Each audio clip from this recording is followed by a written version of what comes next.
Водительская кабина в смятку. Грузовой бус и вовсе разорвало на части. Обломки разбросало по дороге на расстоянии в несколько десятков метров. Это кадры с места аварии на трассе Бишкек-Ош. ДТП произошло, говорят правоохранители, в 7 часу утра. Был ли бак бензовоза полон или пуст, пока не сообщается. Погиб один из 5 пассажиров «Мерседеса». Водитель бензовоза находится в тяжелом состоянии. Известно, что пострадало всего 6 человек. Примерно 6:30 утра по автодороге Бишкек-Ош на 473 километре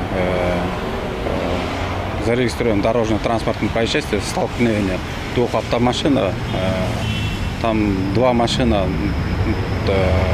грузовая автомашина «Бензовоз» «ДАФ» и вторая автомашина «Мерседес Гигант». Лобовое столкновение, в результате чего пострадал 5 человек, 1 человек погиб на месте происшествия.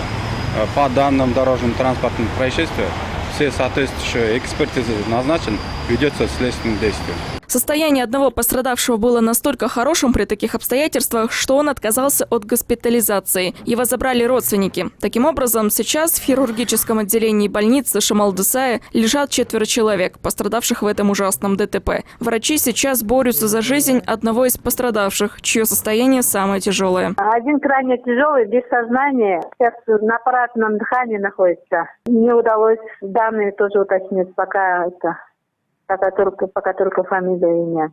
Еще одна в возрасте 60 лет женщина, она более-менее средней тяжелой степени тяжести состояния, она в сознании, оказаны все необходимые меры первой помощи.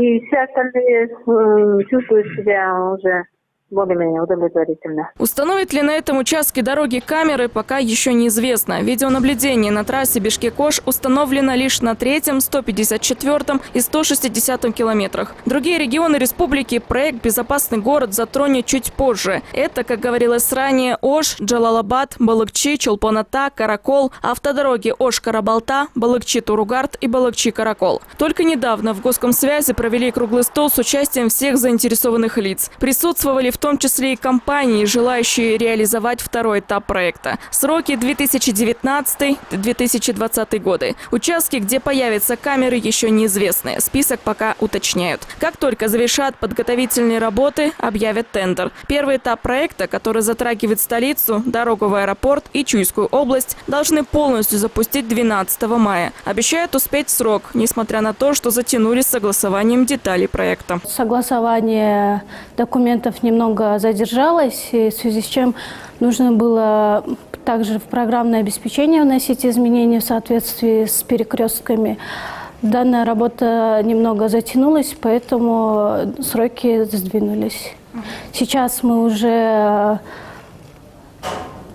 наладили всю работу, и все 52 скоростных рубежа, которые у нас есть, они запущены. Также 10 перекрестков по Бишкеку. 3 мая мы планируем также запустить 9 перекрестков по Бишкеку. Оставшиеся 19 перекрестков уже 12 мая будут работать. По плану проекта камерами оснастят 38 бишкекских перекрестка, 4 скоростных рубежа под мостами и 48 точек на трассах республиканского значения. В Бишкеке с февраля начали реализовывать проект «Безопасный город». Камеры установили еще не во всех местах, где задумали, но, отмечают в ГУБДД, количество ДТП уже снизилось на 37%, а пострадавших стало меньше почти наполовину. Камеры видеонаблюдения, говорят специалисты, дисциплинируют водителей. Они снижают скорость, тормозят переступлений и даже пропускают пешеходов, где это положено. Анастасия Соболева, Асхат Ибраимов, НТС.